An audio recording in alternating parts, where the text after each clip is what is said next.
अधिक मास की दूसरी एकादशी परमा एकादशी का व्रत 12 अगस्त 2023 शनिवार को रखा जाएगा। परमा एकादशी का व्रत 5 दिन तक करने का विधान है। अधिक मास की एकादशी से पंचरात्रि अत्यंत पुण्य देने वाली होती है।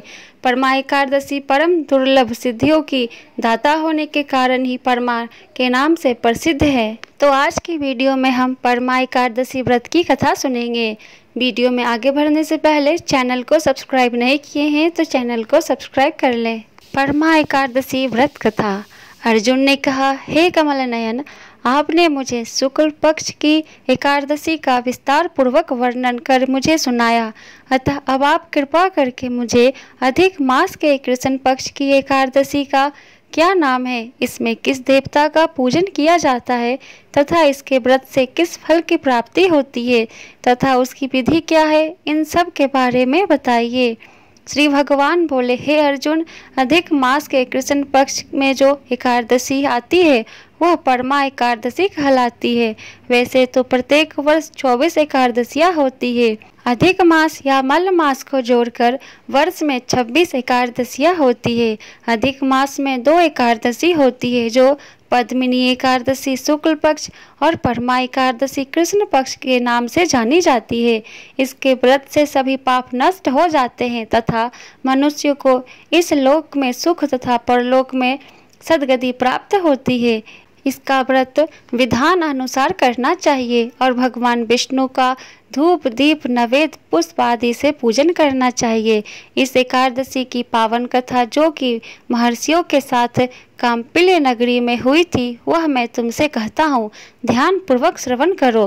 काम्पिल्य नगरी में सुमेधा नाम का एक अत्यंत धर्मात्मा ब्राह्मण रहता था।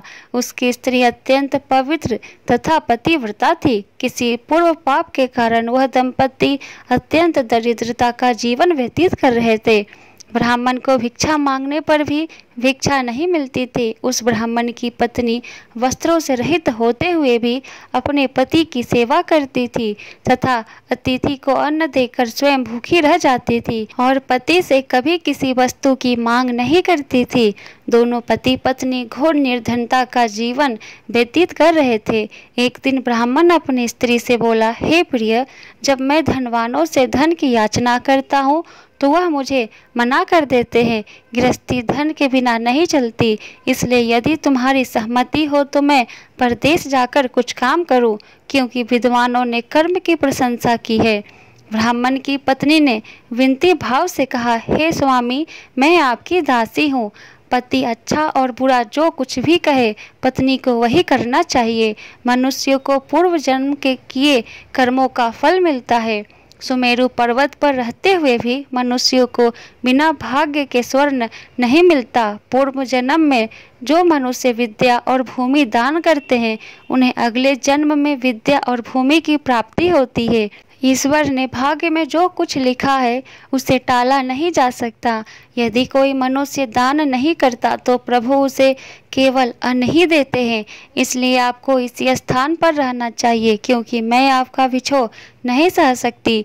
पति बिना स्त्री की माता पिता भाई ससुर तथा संबंधी आदि सभी निंदा करते हैं। इसलिए हे स्वामी, कृपा कर आप कहीं ना जाएं।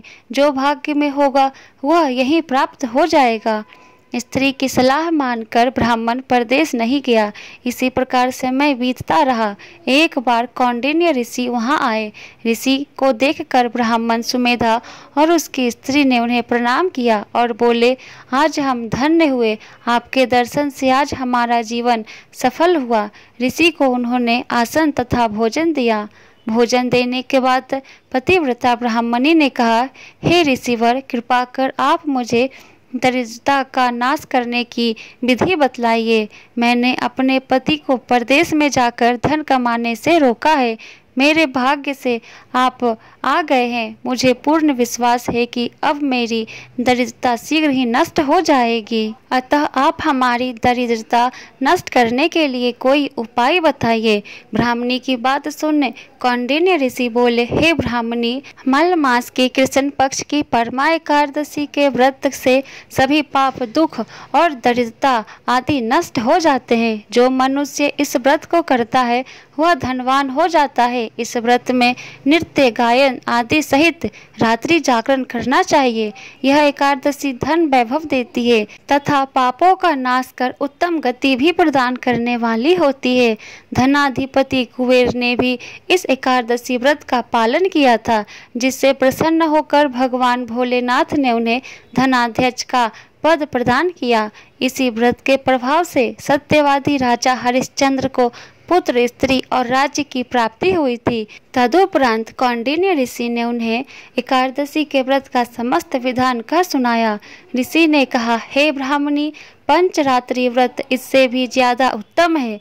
परमा एकादशी के दिन प्रातः काल नित्य कर्म से निवृत्त होकर विधान पूर्वक पंचरात्रि व्रत आरंभ करना चाहिए। जो मनुष्य 5 दिन तक निर्जला व्रत करते हैं वे अपने माँ, पिता और स्त्री सहित स्वर्ग लोक को जाते हैं। जो मनुष्य 5 दिन तक संध्या को भोजन करते हैं वे स्वर्ग को जाते हैं।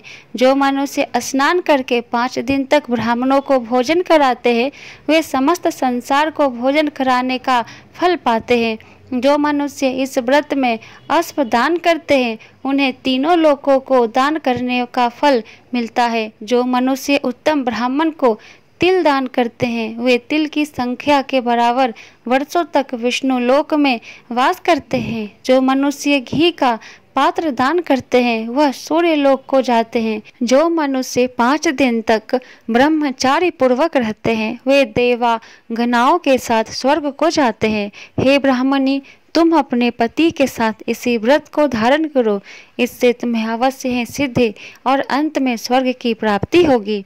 कौंडिन्य ऋषि के वचनानुसार ब्राह्मण और उसकी स्त्री ने परमा एकादशी का 5 दिन तक व्रत किया। व्रत पूर्ण होने पर ब्राह्मण की स्त्री ने एक राजकुमार को अपने यहाँ आते देखा। राजकुमार ने ब्रह्मा जी की प्रेरणा से एक उत्तम घर, जो कि सब वस्तुओं से परिपूर्ण था, उन्हें रहने के लिए दिया।